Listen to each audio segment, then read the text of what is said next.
नमस्कार, ମୁଁ doctor ନିହାରଞ୍ଜନ Bhoi କ୍ରେସେଣ୍ଟା ଫର୍ଟିଲିଟିର chief IVF ଡାକ୍ତର। ମୁଁ ଗୋଟେ ବହୁତ ଇମ୍ପୋର୍ଟାଣ୍ଟ ବିଷୟ ବିଷୟରେ କହିବାକୁ ଯାଉଛି।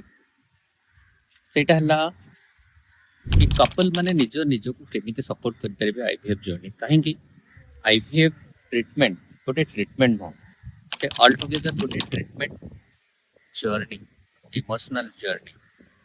ମାନେ ସେଇଥିରେ ଇମୋସନ ଲାଗିକି ରହିଛି, ଆଂଜାଇଟି ଅଛି, ଡିପ୍ରେସନ୍ସ ଅଛି, ବହୁତ ସାରା କ୍ୱେଶ୍ଚିନ୍ସ ଅଛି, ବହୁତ ସାରା ସପୋର୍ଟ ଦରକାର ପଡ଼େ। ଆଇଭିଏଫ୍ ଟ୍ରିଟମେଣ୍ଟ ସବୁବେଳେ ସକ୍ସେସ୍ ହେବ ଗୋଟେ ଥରରେ ସେଇଥିର କିଛି ମାନେ ନଥାଏ। ତ ସବୁବେଳେ କିଛି ନା କିଛି ସବୁ ଲେବୁଲରେ ସପୋର୍ଟ ଦରକାର ଥାଏ। ପାର୍ଟନରର ସପୋର୍ଟ, ଫ୍ୟାମିଲିର ସପୋର୍ଟ, ଇନଲଜ୍ର ସପୋର୍ଟ।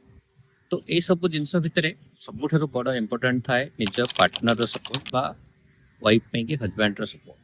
ତ ଯେତେବେଳେ ବି ଆପଣ ହସ୍ପିଟାଲ ଆସୁଛନ୍ତି ଦୁଇ ଜଣ ସାଙ୍ଗ ହେଇକି ଆସନ୍ତୁ, ଡାକ୍ତରଙ୍କ ସହିତ କଥା ହୁଅନ୍ତୁ, ଡିସ୍କସନ୍ କରନ୍ତୁ, ଯାହା କ୍ୱେଶ୍ଚିନ୍ ଅଛି ପଚାରନ୍ତୁ, ଯଦି କିଛି ଡାଉଟ୍ ଅଛି ପଚାରନ୍ତୁ, ତାର ନଲେଜ ପ୍ରପର ନଲେଜ ଗେନ୍ କରନ୍ତୁ।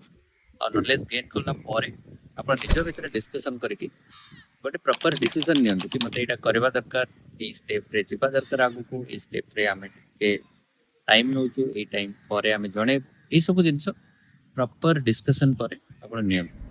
ତ ପଜିଟିଭ୍ ଏନଭାରନମେଣ୍ଟ କ୍ରିଏଟ୍ କରନ୍ତୁ, ନିଜକୁ ନିଜେ ସପୋର୍ଟ ଇଚ୍ ଅଦର ସପୋର୍ଟ ଦିଅନ୍ତୁ, ଆଉ ସେଇଟା ସ୍ମୁଥ୍ ଜର୍ଣ୍ଣିଟା ସ୍ମୁଥ୍ ହେଇଯିବ। Thank you.